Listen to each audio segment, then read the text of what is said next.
Hello and welcome to the latest episode of Damien's Midweek Markets, the show where I talk about what's been going on in investment markets and what to look out for in the days and weeks ahead. Now, this week's show was turning out to be one where it was largely going to be the same as usual in terms of what's going on in equity markets. Up until about Wednesday, the narrative was that markets had been still pushing towards recent highs or new all-time highs. For example, on the S&P 500, the market was still in bullish mood into this new year, rallying because of optimism surrounding the global economy, the vaccine rollout, Joe Biden becoming the new president, and obviously his measures that he was putting in place in terms of stimulus. So all of that was adding to this air of euphoria and causing this upward momentum in equity markets. And of course, as I mentioned last week, the tech stocks out there were starting to show signs of playing catch up. They had been lagging since the autumn, but they, rather than lead in the market as they did in early 2020 during the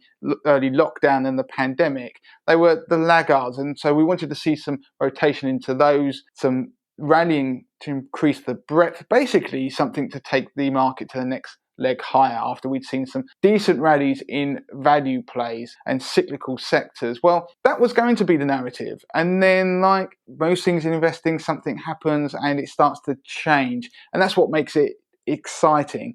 Now, this week, one of the big stories has been the GameStop share price. Now, while the wider market is largely been going sideways, like I say, the S&P 500 have hit new highs. The UK FTSE 100 probably only down about 1% because of the continued rise in the value of the pound. European equities, the same, they were down around about 1%. In contrast, the share price of GameStop had risen so far this month 1,700%. And I know that sounds ridiculous, but that's right, 1,700%. So it's an incredible number. If you see the charts, then it just is parabolic.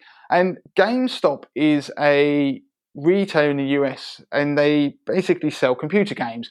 And what happened, a hedge fund came out on record to say that they were shorting this particular company, the share price of this particular company, because they felt it was in terminal decline. They have a lot of physical shops, and they thought the share price was basically almost heading to zero. So they started to short the share price. So basically that means they were betting against the share price of GameStop. Now, to do that, what happens if you want to short the share price of a company, then a hedge fund will go to another large investor that owns a lot of these particular shares, and they will borrow them. And let's say the price is $10 per share. What they will do is they'll borrow those shares. They'll pay a fee to do so.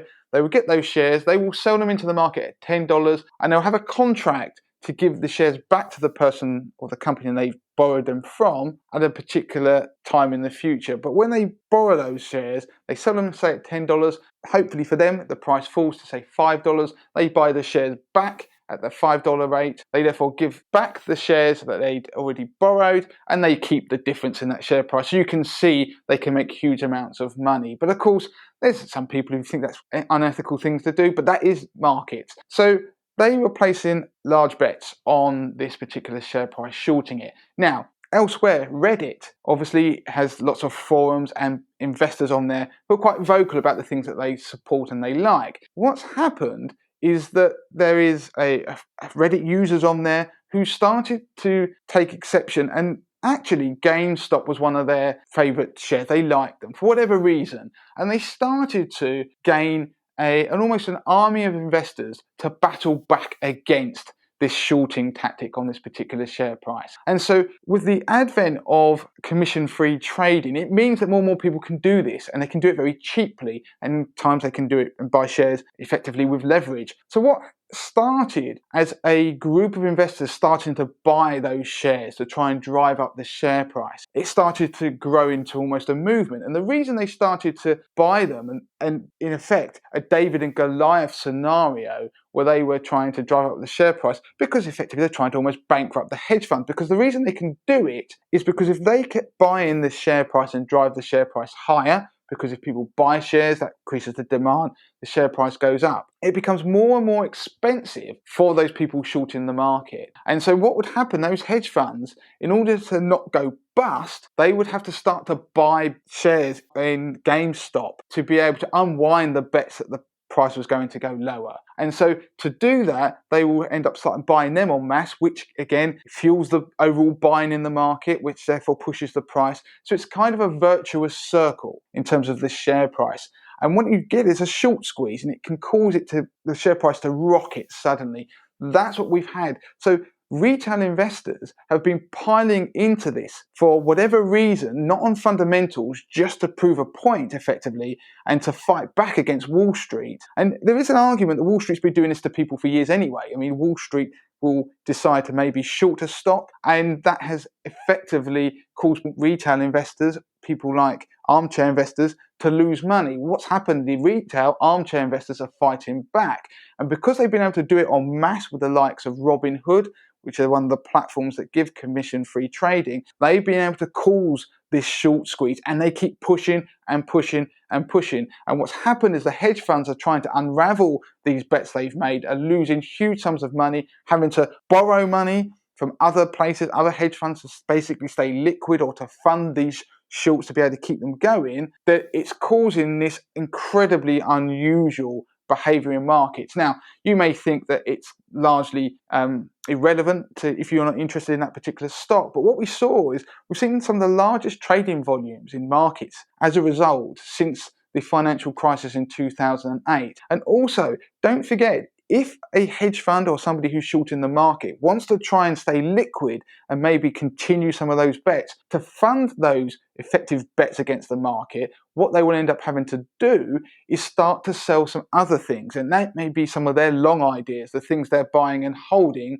to be able to effectively stay liquid long enough in order for their short bets to come to fruition, hoping that they could beat off the retail investors and cause the stock price to collapse. They will start selling other things, and if they start selling lots of the other things that the rest of us own, maybe in pension funds or whatever it is, that can cause a wider sell-off in markets. So that has started to cause a bit of nervousness in equity markets as people are looking on at this kind of car crash that's happening for Wall Street. And it's kind of ironic that Wall Street is moaning about this, given that pretty much that's the tactic they've employed for years to make huge profits themselves. Now, of course, that is one thing that's come to the fore that's made people a little bit nervous. And on Wednesday, the US stock market suddenly had its worst day pretty much since about October, and markets collapsed about 2.5%. So the S&P 500 was down 2.5%, pretty much wiping out all of its year-to-date returns. And we saw similar things in the Nasdaq, and then leading into today, Asia has seen a sell-off. UK equities have seen a sell-off down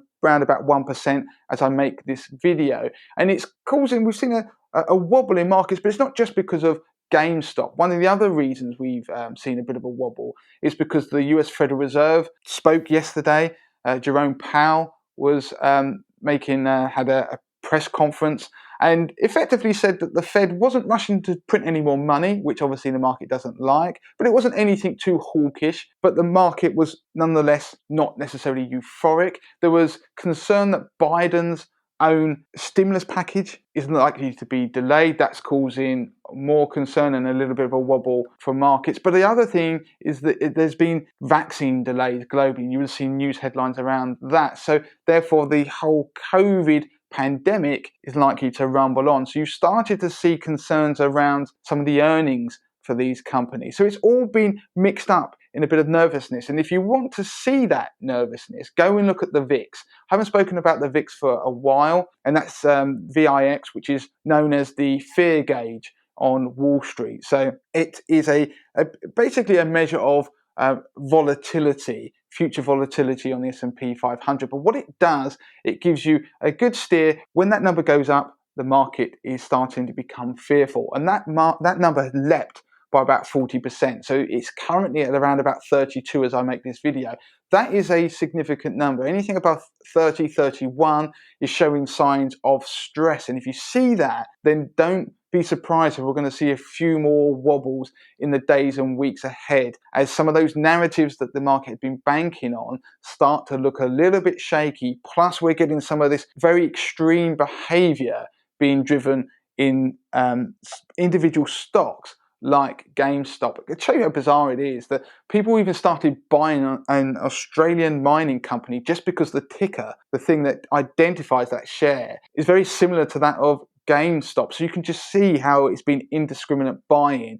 And of course, that could have the potential to unravel as well. So it means that where we are coming to the end of January, we were looking very optimistic, but now suddenly the market is quite nervous, flat for the year. And it depends what happens in the next couple of days where January will end up. And as I'm going to talk about in my 80/20 newsletter this week, what happens in January does have some kind of impact, or based upon history, what might happen for the rest of the year. It's not a given, but it is a potential indicator. So if you're interested in that, then do sign up to my 80/20 investor newsletter. So that is it this week on Damien's Midweek Market. As ever, you can contact me, Damien at moneytothemasses.com is the email address. Twitter, moneytothemasses with the number 2.